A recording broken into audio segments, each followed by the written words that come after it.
Bem, nesse vídeo eu quero falar um pouquinho sobre comunicação empresarial. A comunicação empresarial eu poderia destacar ela sobre dois aspectos, sobre dois pilares.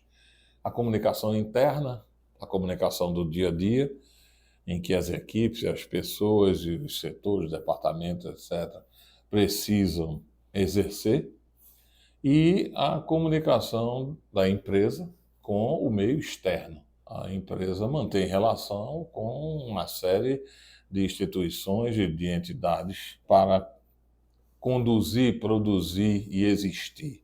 Esse meio externo eu poderia citar fornecedores, clientes, agentes financeiros, governo, instituições, dependendo do seu segmento, conselhos de classe, entidades de categoria e tudo mais.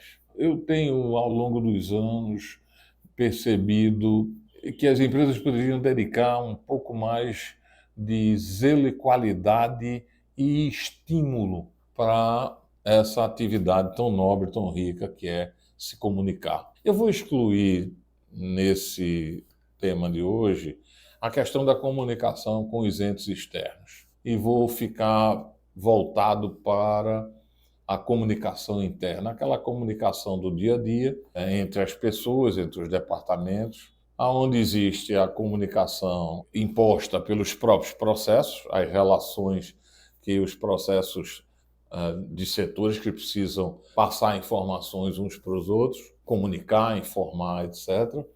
E a comunicação do dia a dia, através de e-mails, através de outros instrumentos. Antigamente se usavam os memorandos internos, as famosas CIs, que eram as comunicações internas, em que os departamentos escreviam através de máquinas de datilografia, que para muitos vocês só vão conhecer se visitar museus, mas eu conheci isso aí de perto e fui usuário. Bem, então essa comunicação interna que eu tenho percebido, que sempre percebi, eu sou muito exigente com a língua, com a nossa língua portuguesa. Uma língua muito rica, né? Origem latina, influência árabe, influência grega, etc. Uma língua belíssima, uma língua complexa. Não é uma língua pobre, é uma língua muito rica, muito interessante o português. Então, as pessoas muitas vezes maltratam a nossa língua pátria, né? A língua que falamos internamente. Outra coisa aqui, eu não sou contra de forma alguma, até mesmo porque nossa língua absorveu inúmeros termos, principalmente da língua inglesa, do espanhol. Então, é muito rico isso, só enriquece a língua. A língua portuguesa, por si só, ela é bastante rica. Mas, muitas vezes, nós vemos uma pobreza na comunicação. As pessoas, muitas vezes, não têm o hábito de ler, e o hábito de ler ele é um propulsor da boa fala e da escrita fluente. Só pessoas que leem que possuem a praticidade no se comunicar através da escrita e da fala com fluência. Na nossa empresa eu sou um defensor, estimulador dessa questão para poder zelar e proporcionar uma comunicação clara. A clareza é que faz a comunicação fluir.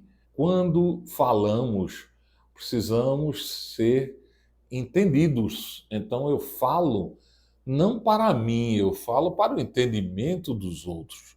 Quando eu não escrevo para mim, eu escrevo para que as pessoas a quem eu pretendo comunicar passem a entender aquilo que eu escrevi. Então, esse cuidado é um cuidado que eu me habituei a ter e eu recomendo. Outra coisa que os meios de comunicação eles se aceleraram, se multiplicaram, se diversificaram e coloco e critico quando pessoas usam instrumentos, ferramentas como o WhatsApp para fazer reuniões. O WhatsApp não foi feito para fazer reuniões.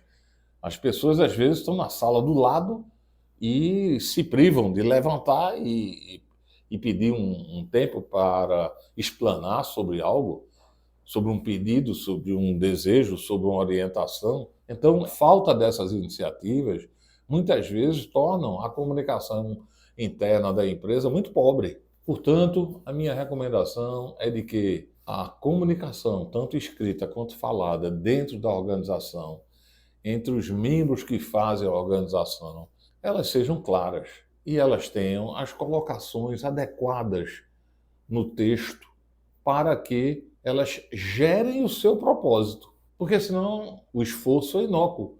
Quantas vezes você recebe uma comunicação, recebe um e-mail e precisa provocar o interlocutor, precisa provocar o remetente para que ele explique aquilo que ele escreveu. Ou seja, que grau de comunicação é esse? Que qualidade de comunicação é essa? Portanto, a minha recomendação é que não maltratemos o nosso idioma, que zelemos pela boa escrita, por uma transmissão, por uma comunicação compreensível, de acordo com o nível do seu interlocutor. Falar adequadamente para aquele público, para aquela pessoa. Portanto, até o vocabulário, até as palavras devem ser escolhidas dentro desse contexto. Eu não posso falar para uma turma do segundo grau, primeiro grau, estudantes da escola secundária, do mesmo jeito que estou falando para uma turma de MBA. Eu tenho que adequar os termos, mas eu tenho que transmitir para ambos com a mesma qualidade, com a mesma aplicação, dentro do contexto que cada um está preparado para entender. Então, é preciso cuidar da comunicação empresarial. Qualquer dia eu volto e falo sobre a comunicação externa, onde eu acredito que essa requer um grau de formalidade maior. Obrigado.